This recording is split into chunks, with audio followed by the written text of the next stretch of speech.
આવી રીતે બનાવશો તો રોટલીઓ પણ ઘટશે. એવા ગુવારનું શાક બનાવવા માટે મેં અહીંયા 200 ગ્રામ ગુવાર લીધો છે. એને હું તેલમાં ફ્રાય કરી લઈશ 2 મિનિટ માટે.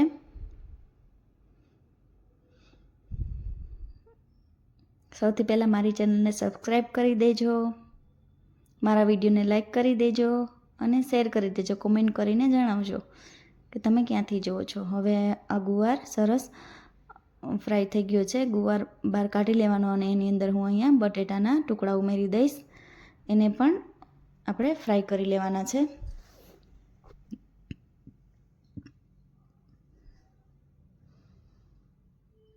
હવે બટેટાનું આવી રીતે કોટિંગ તૈયાર થઈ જાય એવા ફ્રાય કરવાના છે. અને હવે ગુવાર અને બટેટા બંને તળાઈ ગયા છે. તો એક વાટકીમાં મેં અહીંયા લસણ લીધું છે, લસણની પેસ્ટ છે આ.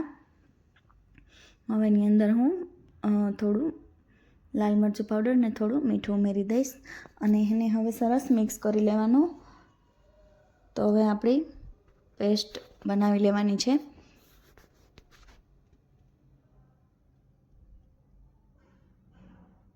તો અહીંયા પેસ્ટ સરસ તૈયાર થઈ ગઈ છે.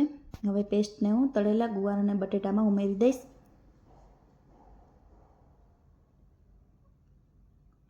ઉમેરી દીધી છે અને સરસ મિક્સ કરી લેવાનું. હવે એક કુકરમાં મેં અહીંયા થોડું તેલ ગરમ થવા મૂકી દીધું છે. હવે તેલ ગરમ થઈ જાય ત્યારબાદ એમાં અડધી ચમચી રાઈ ઉમેરી દેવાની અને થોડા લીમડાના પાન ઉમેરી દેવાના, મીઠા લીમડાના પાન.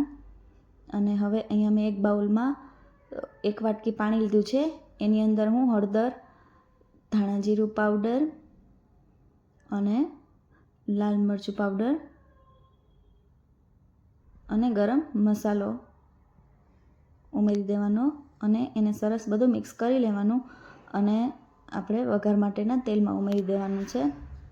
અને હવે અહીંયા મેં 2 થી 3 ટમેટાની પ્યુરી લીધી છે, એ પણ હું એની અંદર એડ કરી દઈશ.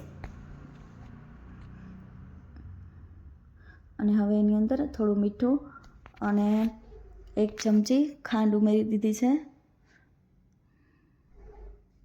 અને એને મિક્સ કરી લેવાનું અને ગ્રેવીને 3 થી 4 મિનિટ પાકવા દેવાની.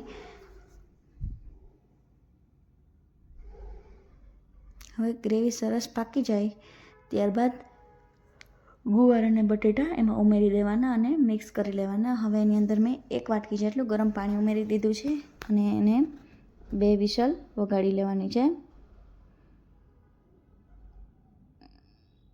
2 સીટી વાગી ગઈ છે તો શાક ચેક કરી લેવાનું. સરસ બની ગયું છે. તો એકદમ સરસ આપણું ગુવારનું શાક થઈ ગયું છે. જોતાં જ ખાવાનું મન થઈ જાય એવું સરસ ચટપટું થયું છે.